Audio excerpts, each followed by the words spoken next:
So, hi, I'm Prachna Hamalakstep, but you can call me Prachna from the IUP class.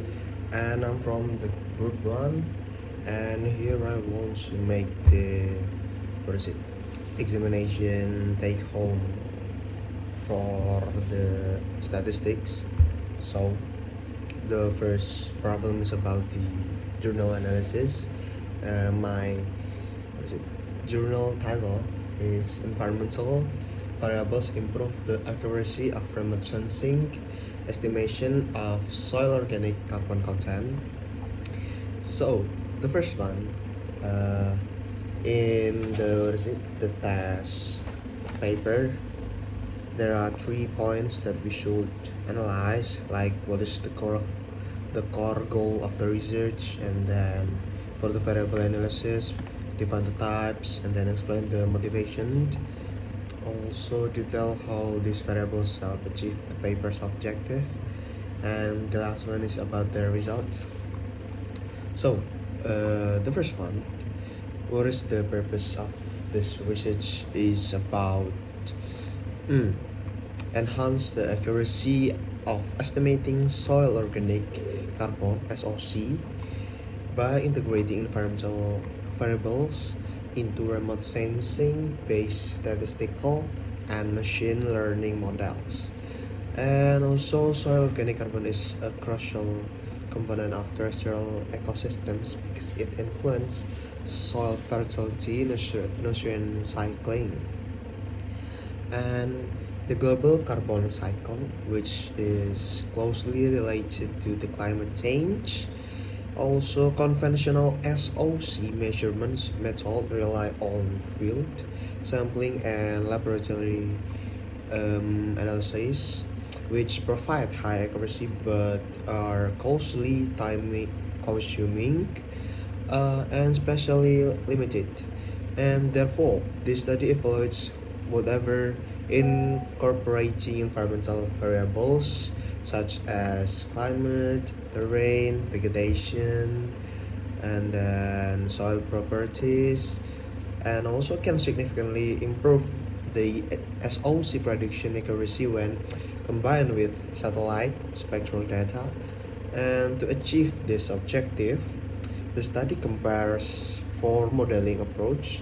The first one is multiple linear regression or MLR, and then partial least squares regression or PLSR, and then random forest or RF, and support vector machines SVM, in order to determine the most effective method for large-scale SOC estimations.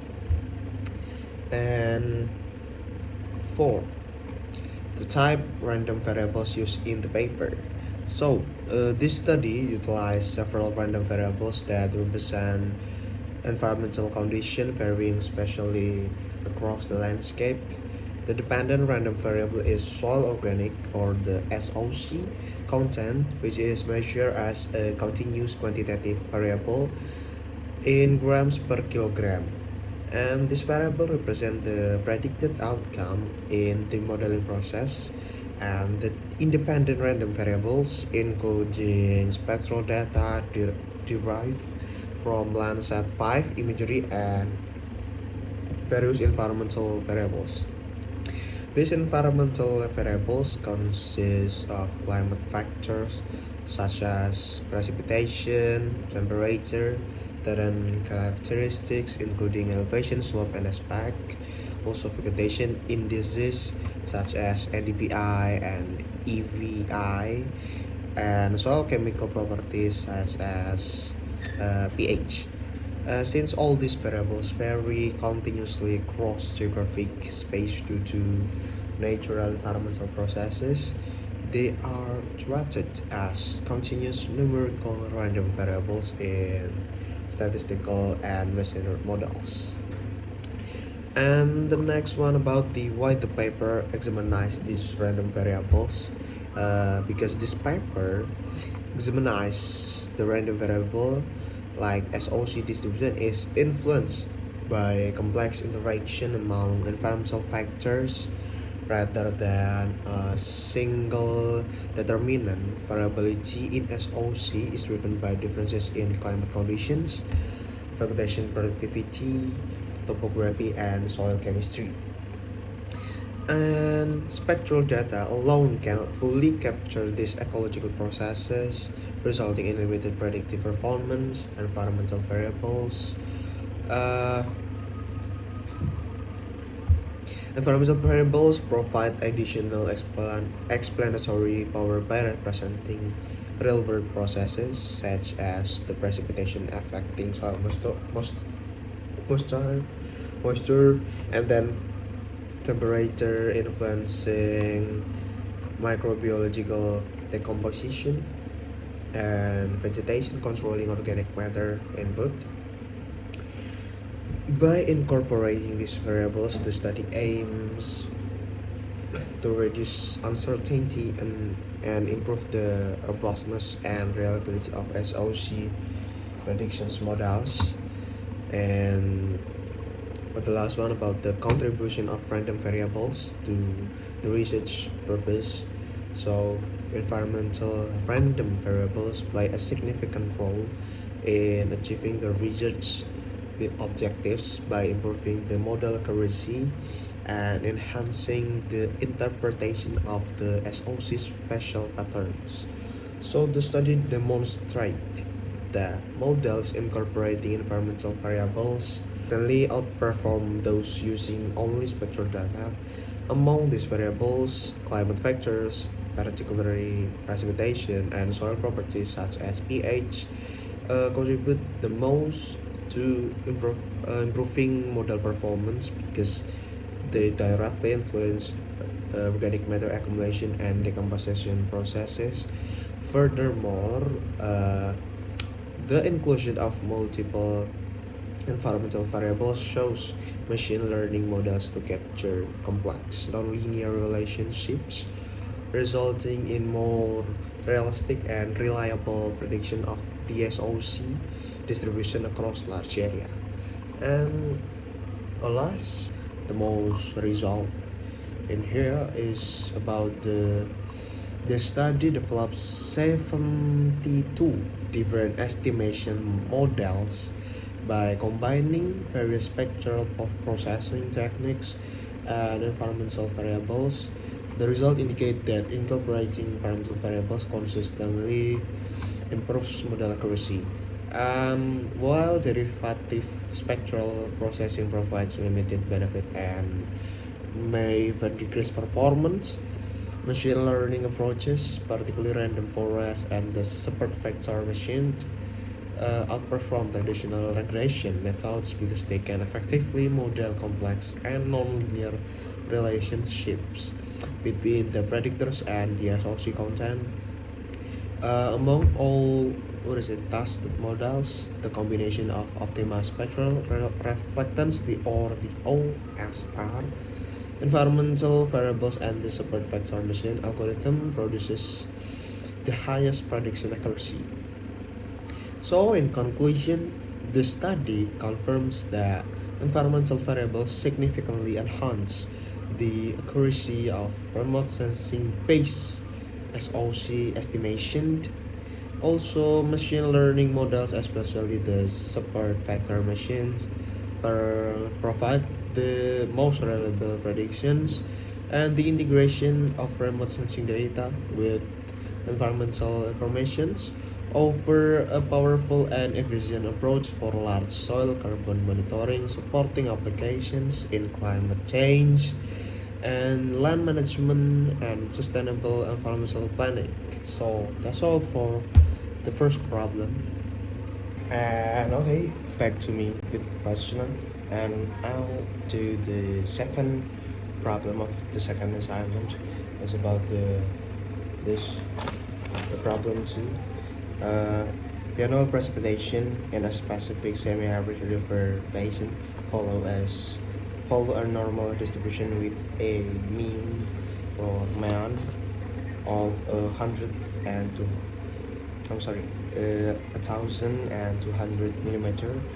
and a standard deviation of 150 millimeter. and there are three sub questions here.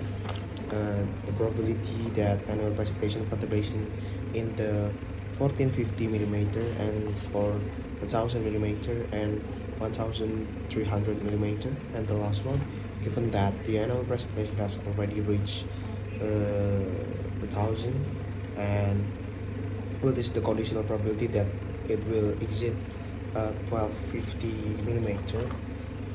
But here maybe I'll do for like this question with this paper, and I'll only show what is it, my voice and this paper that Albert. Okay, so for problem 2, or the normal distribution,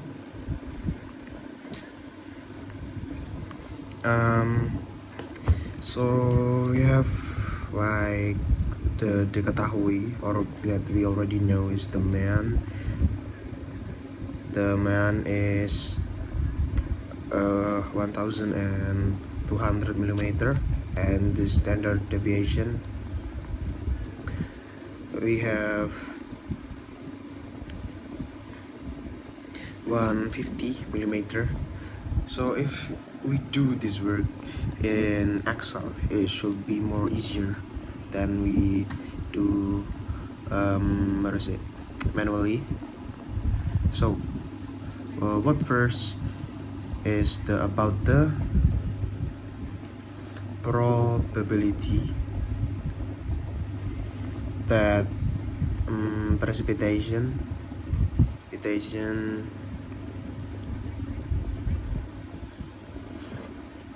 exits 1450 millimeter. So we can do like this. For the z-score, or the probability, yes, we know that for now the precipitation is 1450 millimeter, and before is 1200. Also we know this, so we can put it into this formula.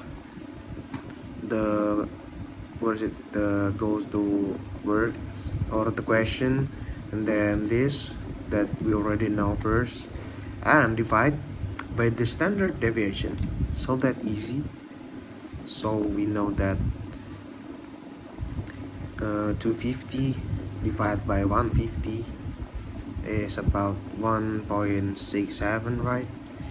And here we put in the new formula like this, that less than 1.67, or this one is like equal to 0.9525, and the next formula is like this: 1450 equal to 1 minus 1, this one, or this is moreover equal to 0.0475, or equal to 4.75%. So this is the answer for A. And then we want to know the next point is B. So what is the probability that precipitation is between 100 and 130,000 millimeter? So we should find for the 1000 first. Same as before, only like this, divided by 150.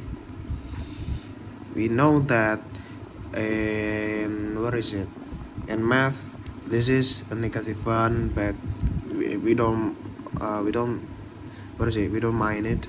So only this is 133, and for the 1300 is like same formula.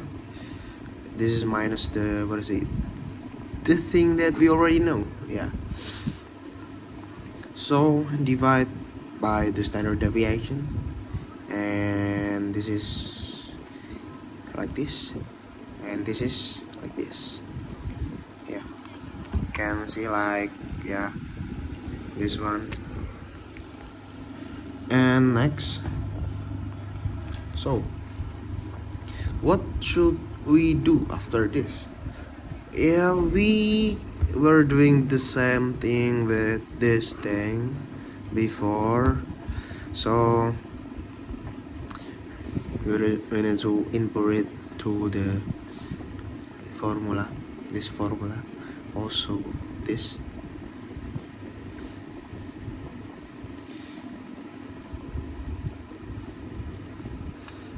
And this is equal, or what is it,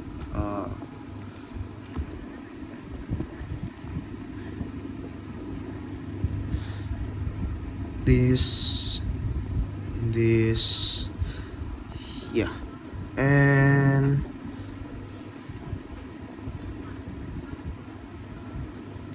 sorry, wait, like this.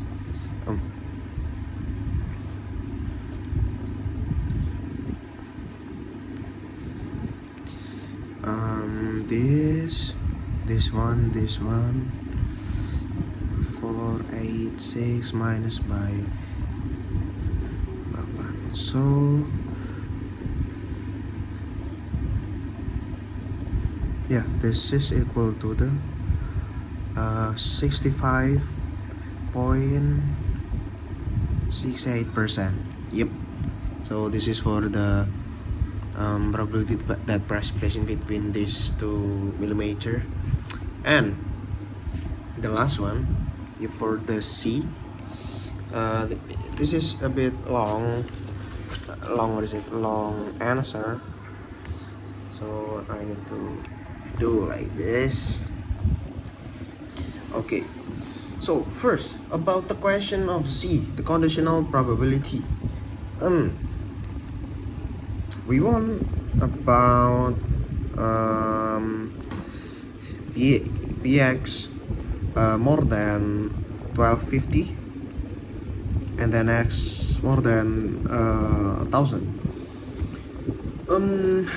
We need to use the basic conditional probability formula like this. EAB, yeah, equal to the P A, what is it, irisan in English, I forget, and P or B.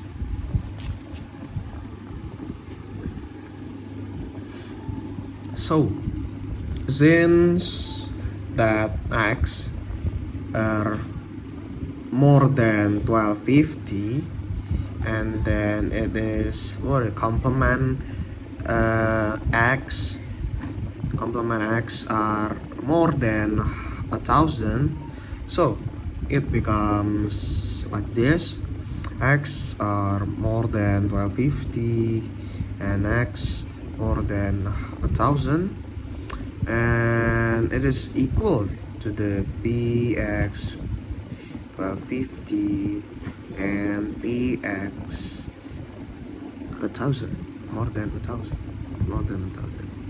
So the step one, or the next step,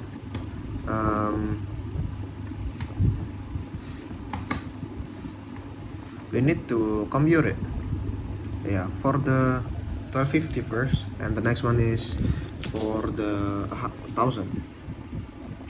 So for the 1250, z is equal like this, like to before question is the step is like this, also like this. So it just, what is it, the recycle answer. Okay, and like this, put it back to this formula, and 1 always minus by this, what is it, the what is this result, sorry. Okay, and minus by this, and this is no 03707, or it yeah, forget it, like 37%. Okay, next for the 1000. So because, what is it, we already counted before, so that is minus 1.33. Okay, we just can put it z less than 1.33 is 1000918, and put it back to this formula, and like this, minus by this, the result is this, and this is equal to 90.82%. And for the final calculation is the first one divided by the second one. So maybe we can divide it in the decimal one before the percent. Okay, 0.3707 divided by 0. That is yep. Divide by this, and the result is 0.4082. Okay, so the final answer is 40.82%. Yep. Okay, back with me, Prajna, and this is the last part. I need to do some reflection about the statistical materials that I can apply in my major, environmental geography. This reflective assessment, I think, a good thing. So throughout this course, I think I have developed a deeper understanding about statistical and their practical application in environmental geography. I learned how to analyze continuous environmental data using the probability distributions, especially the normal distribution, which is widely used to model natural phenomena such as rainfall, temperature, and soil properties. In addition, I gained skills in statistical analysis techniques such as correlation analysis, regression modeling, and error evaluation metrics like R major 2, and RMSE and MAA. And these tools allow me to interpret environmental variability quantitatively and make more accurate predictions. And then one important skill I developed is the ability to connect statistical with real environmental processes. And for the example, variability in precipitation affects hydrological systems, vegetation, growth, and soil conditions. By applying statistical models, I can evaluate patterns, identify anomalies, and support environmental decision making. And this is especially important for my major, environmental geography, where spatial variability and uncertainty are key challenges. Maybe like detail, what is it, example. I have some, what is it, graph or picture here, and we can know like the, what is it, the exam question, like the mean precipitation, standard deviation, and then what is high rainfall. Like high rainfall is more than 1450 millimeter, or in, where is it, in some Indonesian place, the probability is for 75%, and then the moderate range is like 1,000 to until 13,000. And about the 65.68 probability. And this is the visual explanation about the normal distribution curve. Also, we know the center peak of precipitation, white middle area, red tail, and approach that is very useful in real world environmental analysis, specifically or especially in the physical geography, is about the water resource management, estimating drought or surplus water, and then flood risk assessment, identifying probability of extreme rainfall, agricultural planning also, understanding typical versus the extreme condition, and the main thing, BMKG, climate change studies detecting shifts in rainfall patterns. And overall, this course has strengthened my ability to analyze the environmental data using statistical methods, and I can now interpret some variability, quantitative uncertainty, and apply mathematical models to real-world environmental problems. And these skills are essential in environmental geography because they support evidence-based decision making and improve our understanding of complex natural systems. And that's all